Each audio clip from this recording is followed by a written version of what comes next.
What if a devout Christian farmer from Kentucky, a man who read the entire Bible every single year of his life, fell into a deep trance and delivered a terrifying prophecy about America's heartland? A vision of a great earthquake that would physically split the continent, causing the land to break apart and the Great Lakes to empty catastrophically into the Gulf of Mexico. His name was Edgar Cayce, and while he was alive, some of his strange, trance-like pronouncements seemed to come true.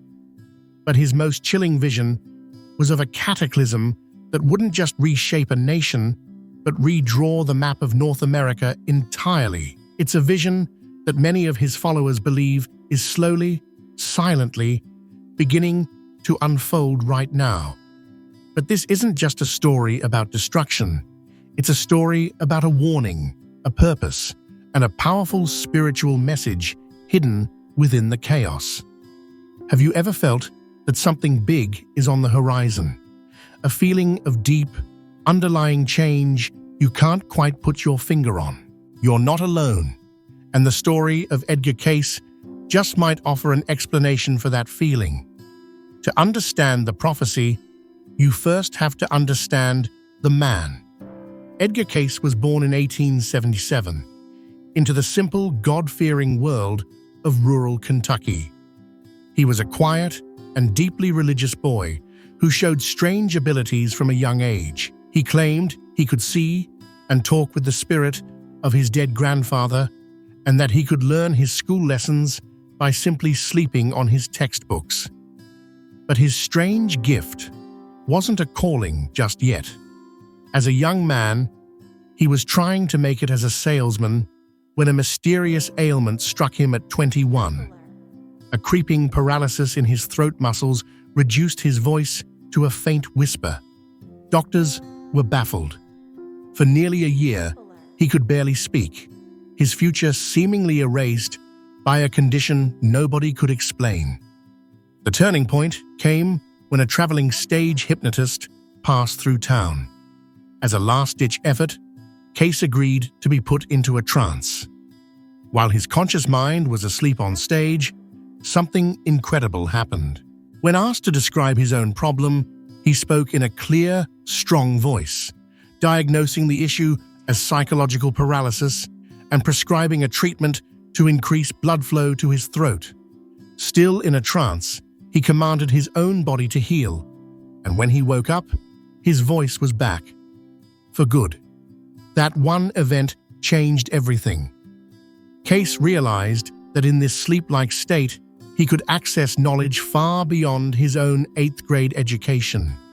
He began offering readings for others, lying on a couch and entering a trance. While unconscious, he could diagnose complex illnesses, recommend intricate treatments, and speak with authority on topics he knew nothing about in his waking life. His fame grew, and by 1910, the New York Times ran a feature on him titled, "Illiterate Man Becomes a Doctor When Hypnotized." Though he wasn't illiterate, the headline captured the paradox that defined his life. For over 40 years, Cayce gave more than 14,000 psychic readings, and every single one was transcribed and documented by his secretary. This massive collection of work, overseen by the organization he founded, the Association for Research and Enlightenment, ARE, remains the most extensive record of any psychic in modern history. Yet Cayce himself was often deeply troubled by his abilities. As a devout Christian, he was disturbed when his readings started to bring up concepts like reincarnation, astrology, and lost continents like Atlantis. He couldn't square the information flowing through him with his own faith, but he also couldn't deny the results. The healings were real. The insights were profound. He eventually came to believe he was tapping into what he called the Akashic Records, a kind of universal superconsciousness holding the knowledge of all time. What forces us to look back at this man's words today isn't just the strangeness of his gift, but the unsettling echo of some of his readings. But let's be honest, Cayce's prophetic record is a fascinating and, frankly, messy mix of stunning insights and spectacular misses. His work is not a flawless roadmap of the future. For instance, he famously predicted that large parts of Los Angeles and San Francisco would be destroyed sometime between 1958 and 1998, a cataclysm that never happened. He also predicted China would become a Christian nation by 1968, which it did not. Acknowledging these major failures is essential to looking at his work honestly. However, it's also hard to completely dismiss the readings that seem to hint at future events. Years before the 1929 stock market crash, he repeatedly warned of financial chaos and told his clients to get out of the market. While it wasn't a pinpoint prediction with an exact date, the warnings were there. He also spoke of immense global conflict, mentioning the rise of tyrants and struggles between ideologies which many have interpreted as a premonition of World War II. In other readings, he described the Essenes, a Jewish sect, and their hidden records years before the Dead Sea Scrolls were discovered and brought them to public attention. While his medical readings were perhaps the most praised, calling him the father of holistic medicine might be an overstatement. It's more accurate to say he was a pioneer, recommending dietary changes, meditation, and holistic therapies for illnesses decades before they became pillars of mainstream wellness. This mixed accuracy creates a complicated picture. He was no infallible oracle, and yet the sheer volume of his work and the startling nature of his apparent hits compel us to listen when he spoke with absolute certainty. And he never spoke with more certainty or with more dire warning than when he talked about the coming physical changes to the earth. Of the thousands of readings Cayce gave, none are more sobering than his visions for America. He spoke of a period of dramatic earth changes, a term he himself coined, where the planet would undergo a violent, rapid transformation.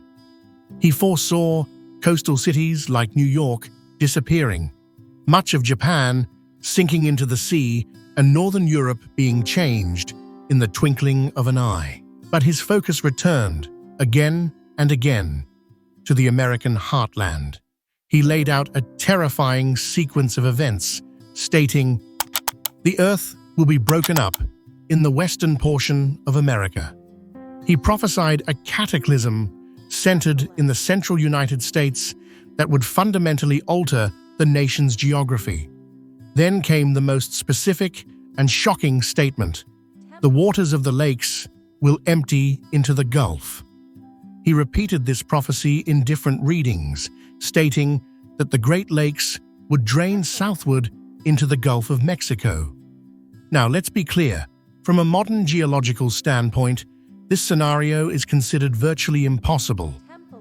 The Great Lakes currently drain east through the St. Lawrence River into the Atlantic. For them to be rerouted south would require a continental-scale cataclysm, collapsing the land divide between the Great Lakes and the Mississippi River Basin. And yet, there is a monster sleeping right under this very region: the new Madrid seismic zone. This isn't prophecy. This is geological fact. The new Madrid fault is a 150-mile-long network of fractures in the Earth's crust, centered in southeastern Missouri, running through 5 states. In the winter of 1811 and 1812, it unleashed a series of earthquakes so powerful they remain the largest ever recorded east of the Rocky Mountains. The quakes were felt over 2 million square miles. Eyewitnesses reported the ground rising and falling in visible waves. The force was so immense that it caused the Mississippi River to flow backward for several hours to fill the newly sunken land. Church bells rang in Boston, over 1,000 miles away. For a moment, the continent itself seemed to be coming apart. Geologists confirm the New Madrid zone is still active, and though it's been relatively quiet for 200 years, it is under immense strain. Cayce's vision described an earthquake far more powerful than the 1811 to 1812 events. An upheaval that would finally break the back of the continent along this ancient wound. While science says the Great Lakes won't drain into the Gulf, Cayce's vision was unwavering. He saw the waters of Lake Michigan, Superior, Huron, Erie, and Ontario carving a new path south, inundating the Midwest in a flood of biblical proportions. We're about to explore the spiritual meaning behind this terrifying physical prophecy. It's a message that turns this story from one of fear into one of profound hope. If you're finding this dive into one of history's most mysterious prophecies compelling, take a moment to subscribe and click the bell. You won't want to miss our future investigations into the crossroads of history, spirituality, and the unknown. To stop at the physical destruction is to miss the entire point of Edgar Cayce's work. According to him, his prophecies were never just about geology. They were always about spirituality. In his worldview, the Earth is a living entity that responds directly to the spiritual state of humanity. The cataclysms he foresaw weren't random acts of nature or punishments from an angry God. They were consequences.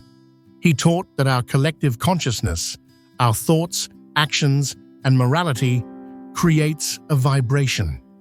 When that vibration is dominated by greed, division, and hatred, it creates a spiritual imbalance. This spiritual sickness in humanity, he said, then manifests physically in the body of the Earth.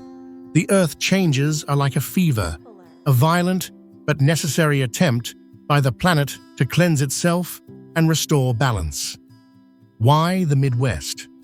Cayce's readings suggest the American heartland holds a special spiritual significance. It's the core, the center, the place meant to represent the nation's soul.